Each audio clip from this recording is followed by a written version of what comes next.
All right, guys. I wasn't planning on recording. I just got home from work. I have to make this video. I ended up watching one of Abba and Preach's videos on Amanda Seales. I love people that make me think. Whenever the majority of people feels a certain way, I always try to look at the other side because a lot of times I can't trust the majority. You don't know who's choosing majority because they actually chose it or just because most people are choosing it. I was listening to Abba and Preach talk about Amanda Seales, and they were playing a clip of Amanda. It kind of reminded me of an affirmation routine someone would do in their bathroom mirror. She was on it too.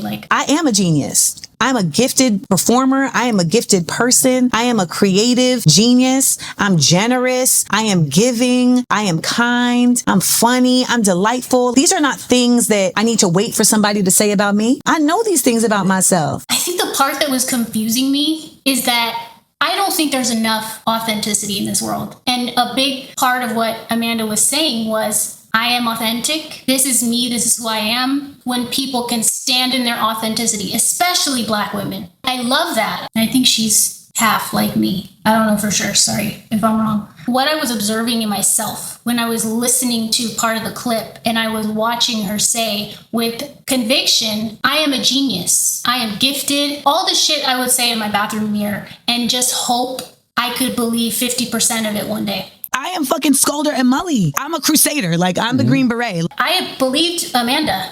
I believed she believed everything that she was declaring with confidence. We should be able to stand in our truth. That is also something that I don't think enough people do. I think people sort of drift toward groups and they're not individual enough. The conflict I was having was that I agreed with what Amanda was saying. Humans should 100% be able to stand in their truth with confidence. But as she's saying this, why am I having that reaction that a lot of people have with her? The unfortunate part of that is that it's not a reflection of me, it's a reflection of them. Right. So I had to examine that. Am I having this conflicting feeling because I am small? Why do you feel small? What's going on with you? Because I feel threatened by Amanda. Who made you feel that way? That's not fair to you. Come on, rise up. It's in you. And so I had to go through it. So I was like, okay, if she's a genius, she could be way smarter than me. But also, would it intimidate me? I don't think so, because if I had, let's say, the opportunity to hang out with Neil deGrasse Tyson for a day, I would be over the moon. I might feel stupid all day, but I would be excited. Would it be her beauty? She absolutely is beautiful. I think some people don't like me because I'm very light-skinned. It's great to be not only beautiful on the outside, like Amanda, but also a genius and smart and a scholar of, she said she was a scholar of something. I am a scholar of race. Well-read. I'm a scholar. I'm an academic of race. On top of that, having this incredible amount of confidence. I see the world through a particular lens because I am skilled at doing so. I don't think we're capable of loving others unless we love ourselves. It's because I'm lovable and people like me and I'm delightful. Not really sure how true that is, but I definitely know the better I feel about myself, the better I can feel about others and the more I want to do for others. I do it for a living. So it's like, why am I having this conflicting feeling? Why do I feel like I wouldn't want to go to the zoo with her or something? I don't know. I am delightful. And although I'm an introvert, I love being with outgoing people as long as they're okay with me being me, which a lot of times is just, walking behind you, staring at the tree over there. It's more about you being yourself and me being able to be me. She had suggested that it was when strong women or strong, humans are around small humans, it will threaten the small humans. I don't know how being unabashedly smart has become such a villainous thing. Literally, people think that me being a critical thinker is me being extra. Me being too much. But there were a lot of people who used to say things like that about, Stokely Carmichael, about Huey P., about Martin Luther King, they stirring up trouble. Wow! She's achieved an incredible amount of accomplishments. And I was like, I don't think it's any of those. So what is it? What's bothering me? I have become the patron saint for difficult women. Her observation of it being people are small, people are intimidated, people feel threatened. What is it about me that makes you feel small? You're just difficult. I'm an advocate for authenticity, for honesty, for self-love, which she has a lot of, beauty, which she also has a lot of. I agree with her words, but I don't want to go to lunch with her. What did you do? I arrived. She's apparently blacklisted and people don't like her, but technically what she's declaring, I'm all about that. So what conflict am I having with her? Because you have someone who is an expert sitting in front of you, just consider versus be combative, because there may be an opportunity here to see something differently because you have someone with you who is not just experiencing race, but is also examining. There's a different intellectualism about that. You know what I mean?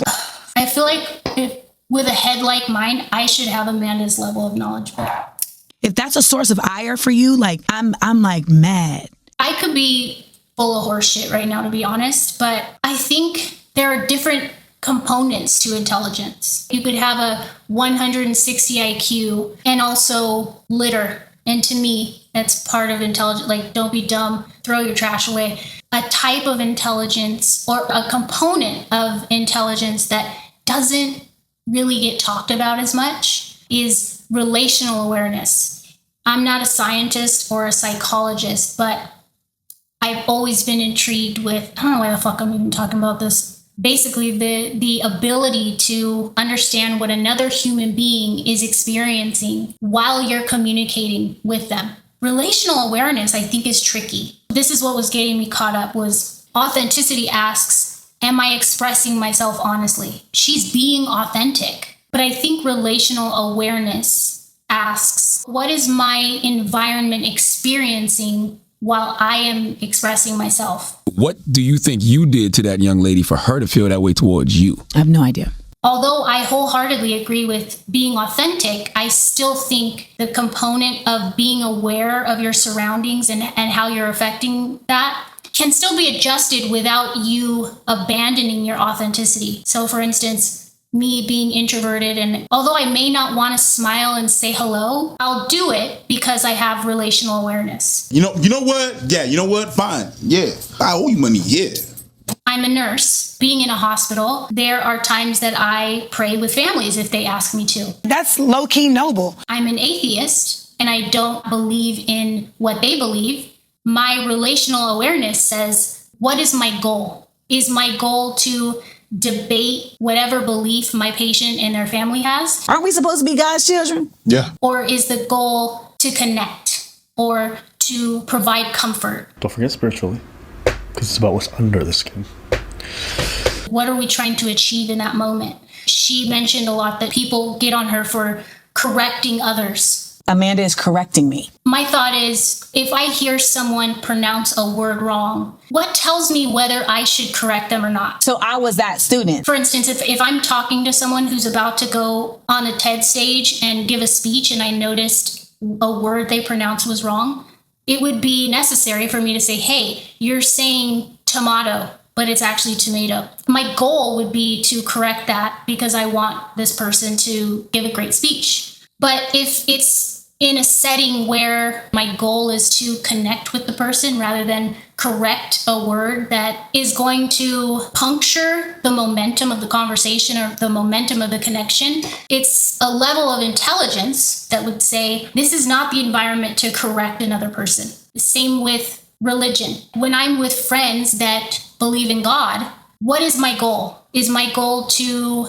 argue my views on atheism? Or is my goal to connect? In certain environments, it very well could be to argue my points. I'm going to use a subject that I know well, okay? I hope I'm in focus, guys. I'm sorry if I'm not. I would be closer to the camera, but my forehead is so big that when I get closer, it just is like a solar eclipse. And it's okay. Most of us know what B12 is, right? B12 is incredibly valuable. Let's say B12 is Amanda's knowledge.